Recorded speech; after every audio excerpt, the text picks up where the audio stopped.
I've been keeping reptiles for 9 years, since I was 10. I've been breeding for 6 of those 9 years. The amending of Bill 220-2-.26 greatly affects my economic impact within the state. The provided permit is not, it inhibits the breeding of all the species listed. I alone have approximately $50,000 invested in the large restrictors, rabbits, which are on the Injurious Species Act, so you're going to prohibit pet stores from selling the domesticated rabbits, African salt-fur rats, where they projected $250,000 in revenue this coming breeding season alone. I demand to know what the state's plan is regarding the restitution of my business and the investments I'm losing, and if the state is willing to work with breeders in issuing a breeder's permit. There are many breeders that have no issue paying $600, $700, $800 for a permit, since we're responsible for the release of these animals into the state. As the owner of KC Reptiles, I support USAR's request to appeal this amendment and instruct the council to begin work on a new, more effective, and less arbitrary approach, including the advice from biologists, experts, and reptile keepers and breeders. Thank you for your time. Thank you for your time. Well said. Please hold your applause. Y'all, let's move on. Thank you, Mr. Carlisle. There are no questions. The next speaker is Casey Shirer, the banning of large pythons for breeding in pens. Hi, good morning, guys. Thank you for allowing me to speak to you all here this evening. Try to speak into the microphone. All right, specifically regarding the indigenous species law and not being able to breed. Just looking through the act itself, looking through the new law itself, it clearly states that it does not affect any Alabamian from a financial standpoint or economic standpoint, and that in itself is a falsehood. I personally paid for my college, so I've been breeding snakes since I was 12 years old, and actually paid for my entire college education doing that. And I wanted to give that gift to my son, and so I got him a collection. We have approximately about $50,000 invested in large constrictors for breeding purposes, for the genetic side of it, and doing different morphs and what have you not. So this bill specifically attacks what we're trying to do. I, like Kyle, have about $200,000+ to lose next year alone with what's in the pipeline as far as coming up. So I also agree with Kyle. We in the reptile community, we don't have a problem paying for a breeder license or something along those lines if that's the route we go. But flat out banning them is it's not cool. As far as the indigenous in this area, I agree with other statements made here as far as if the research was done to look at if these species could actually survive here in Alabama, it will be found that they cannot. So I have a marine biology degree and know that that is not possible. So anyway, I appreciate your time this afternoon. I appreciate you listening to us and hearing it, because it really does affect the people in this world. So thank you all. Thank you very much. Any questions? Okay, thank you very much for being here, Mr. Sheriff. Next speaker is Mr. James Townley, Milton, Florida, reptile regulation. Is it Townley? Yes, sir. Townley. Morning, guys. Thanks for having us. I hope you guys can hear me. I was going to come up and give a pre-written, I'm going to dictate the kind of things we heard before that we want to see changes in legislation, but I think what's missing is the perspective. I sat and I listened to the turkey guy, sorry I don't remember your name, but it was great, really, for an hour and a half, because you're all hunters, and you have the perspective of taking turkeys. Well, he wanted to give you his thoughts on why they should stay. I can't come up here and tell you why I started teaching with reptiles, why I think it's a great idea to do these events that I've done for free for the past 2 years. But when we leave today, when you go home, try to find somewhere in your heart to see from the perspective of everybody coming to this microphone. I didn't have it all set up. I couldn't stand here for 3 minutes and go on, but I'm really rough around my edges. And I know that sometimes it takes getting in your face to get an idea across. Whether it be up here for a long time with the right words or 20 seconds with the wrong words. Just go home and find some perspective, because it's happened in Florida already, and now I'm thinking about leaving my home state. Why? I can't come to Alabama now, but I'll tell you, I love taking care of this stuff at Bass Pro because I did aquarium stuff. I'm not going to miss a second to plug myself there. But I will have to move to Texas. I'll pull away from my fishing, my friends and my family, if I want to continue doing this with reptiles, trying to pass along my passion to children and my friends and my family. Maybe next year we leave some turkeys for other people. Maybe next year we leave some space for everybody else to have reptiles, for everybody else to have an outlet at a time when I don't even get to come outside without a mask. When I don't even want to go to the store because some people don't wear masks. I can't, thanks for your time. Thank you, Mr. Townley. Thank you for being here and driving over from Florida. Next speaker is Edward Tyndall and Mikey Tyndall.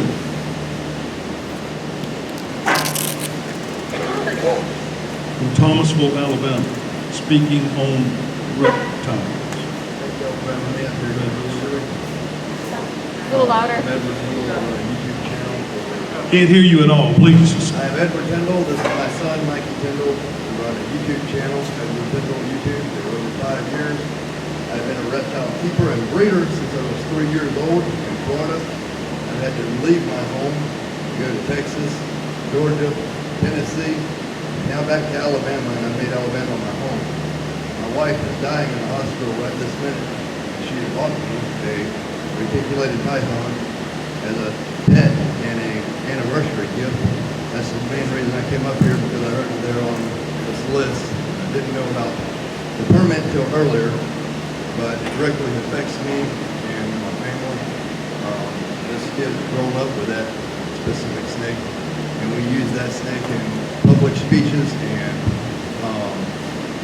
try to show it to children and give them an understanding that these animals are not the bad creatures that people make them out to be, but that we need to preserve them as well, because just like the turkey man was saying about the turkeys being overhunted, these snakes from their home place where they come from are overhunted by the thousands, tens of thousands. So fancy people in New York City can have purses or little handbags, and that is a fact. And I don't want to lose my rights of owning any animal, even a lot of them that have already been banned that I do not have and I don't have the right for.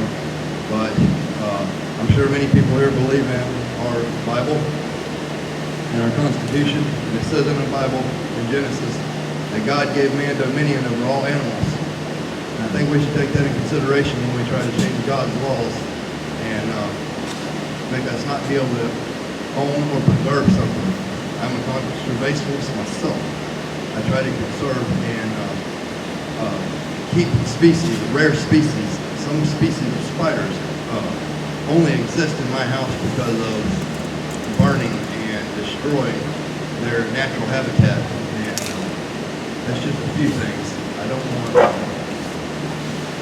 the ASFs, speaking of ASFs, ball pythons. I'm also a ball python raiser and breeder, and I have a very extensive collection of ball pythons, and I want to feed them the best nutrition. It's like people who keep their cats and dogs, want to feed them what's best for them. African soft furs is the main diet source for ball pythons, and it is the best food source with the highest protein and all the dietary needs that they have to have. And I really don't want there to be a ban on a good food source for something that is legal at home.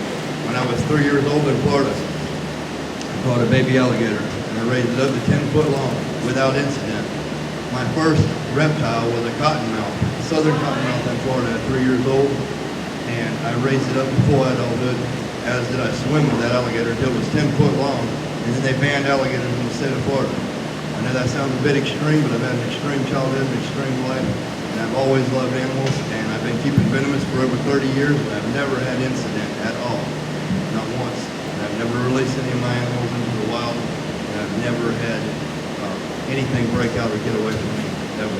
Thank you, Mr. Tyndall, very much for being here. We appreciate to hear from you. Thank you. Thank you, sir. Our next speaker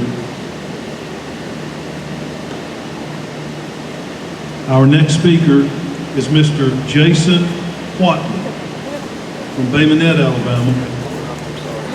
His topic is the amendment to Section 220 of the Administrative Code. Good morning. I really do appreciate the board listening to us and the commissioner as well. I really appreciate it. We're big supporters of what y'all do.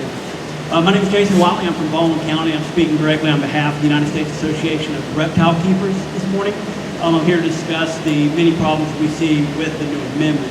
As written, this amendment bans over 700 species of animals, including several types of pythons and anacondas that we've heard from, which are very popular for experienced snake keepers. A number of salamanders, African softfur rats, which are vital feed source for many snake owners. And again, it's written right now, even pet rabbits, because they're all in the same genus as all the pet trade rabbits, including everything at the DMV Pet Stop in Mobile, would be banned on this. The Lacey Act Interior Species List, which is being added to Alabama's effective ban list. I know that we're going to permit. You're going to permit for some, but was created to restrict the import of these species into the U.S. from other countries of origin. It was never intended to restrict captive breeding or keeping or any kind of commerce within the country. We're effectively federalizing our state's conservation efforts in this way. So now the federal government will be completely to add to this list if they see fit, and it will immediately take effect in Alabama. You are losing control of your own laws in doing that. We're losing control. The initial statement by the ALDCNR said that claimed that the new amendment will not have any economic impact. I think you've heard from plenty of people today already to show that that is not true at all. In fact, the single breeder who already spoke, the single feature breeder in Fairhope is going to have a first year loss of revenue of several $100,000. That's one breeder in one city locally here. You can extrapolate that over the entire state. I think a proper economic impact study should have been completed before this amendment was approved to begin with. The regulation was pushed through very quickly over the last 2 months without appropriate input from all stakeholders. And during a national crisis where there was no public discussions in person that brought in some of the other groups that are going to be affected by this. There's not been much transparency that we've seen from the ALDCNR in regards to this. We have several example after example of emails and calls seeking clarification and input being ignored or not replied to. I know that your office is very busy, Mr. Blankenship, so I know that things slip through the cracks, but there's been a lot of requests for clarification from outside that's not been clarified previous to this amendment passing. I just think this amendment is a golden example of, at this point, environmental overreach and regulatory creep. See what's happened when agencies build policy in a vacuum without regards to the community it's trying to serve as well. I know there's good intentions behind this, but there's a lot of collateral damage being done by this. And so what we are requesting is that the board disapprove this amendment and instruct ALDCNR to begin work on a new, more effective and less arbitrary approach that includes advice from additional biologists, experts, reptile keepers, and the breeders who are going to be really, really impacted, especially in a time where people are being wrecked by COVID in the economy right now, and we're going to add another step, another group of regulations that further injure the producers of the state. Thank you, Mr. Watley. Are there any questions from the board for Mr. Watley?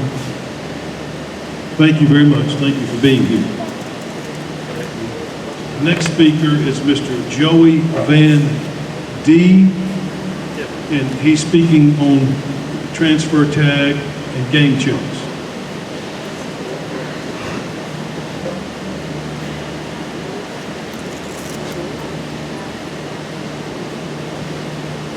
Good morning. I appreciate the opportunity to be here. My name is Joey Van D. I'm down from Alabama. Conservation ID number is 105996. And I would like to talk about the transfer that is being talked about here in the pamphlet that y'all produced this year. There's not enough information in here for me to even speak on this, and within 3 minutes I'm not going to be able to tell you everything I'm concerned about. But this information is presented here is not enough for us to make a decision in our business on how we would need to try to approach the tracking of the animals after they're harvested. And I'll be honest with you, I do not think that we are even part of the harvesting process. We are the producers after the animal is harvested. And I understand your problem in not getting the people to check the animals when they're supposed to, and some are slow about doing it. But there's a lot of discrepancies in the book about having what numbers, what information is got to be on these transfer tags. And we're going to have to have a little more time to figure out what needs to be done. Now, if any of you would like to sit down and talk about it, because it's going to take a lot to work this out. But in our environment, putting tags on animals, which we do in our business. In our business, we tag every animal with a number. And we struggle with it all through the season, trying to make sure that we keep the right here with the right people. That's when we do business. And if this is saying that we've got to tag the animals that come in our facility, then there's not, what are going to be the repercussions of it? Okay? The tag comes off. This whole meeting seems like it's one-sided. Environments all the time. Turkey guy gets to talk for an hour and a half. We get 3 minutes. And it don't seem like the board really wants to hear what any of us have to say when all of our lives are economically impacted from something like It just this. says it's going to be maintained. Where does it go? I don't know where it ends. Where it actually starts with the hunter, I know. But All these sad, struggling we got to people. have more information, and we're not set up to do this yet. They work so hard to get to where they're at. Thank you, Mr. All our Dean. lives Are there any questions from the board? are in the hands of the board. Mr. Commissioner, any questions? Thank you very much. Next speaker is Kerry Edmondson, Deer Processing Conservation from Berry, Alabama. We're from Beck County. To my knowledge, there's only 3 processors in Beck County. There's 2 of them here today. We're very concerned about what we have read. This is the only way that we had knowledge that we were fixing to have to start keeping up with the numbers that our hunters are bringing in. My business is very busy. Besides the 5 of us, I employ 5 people at night, 3 skinners and 2 girls who were running through there like Chick-fil-A.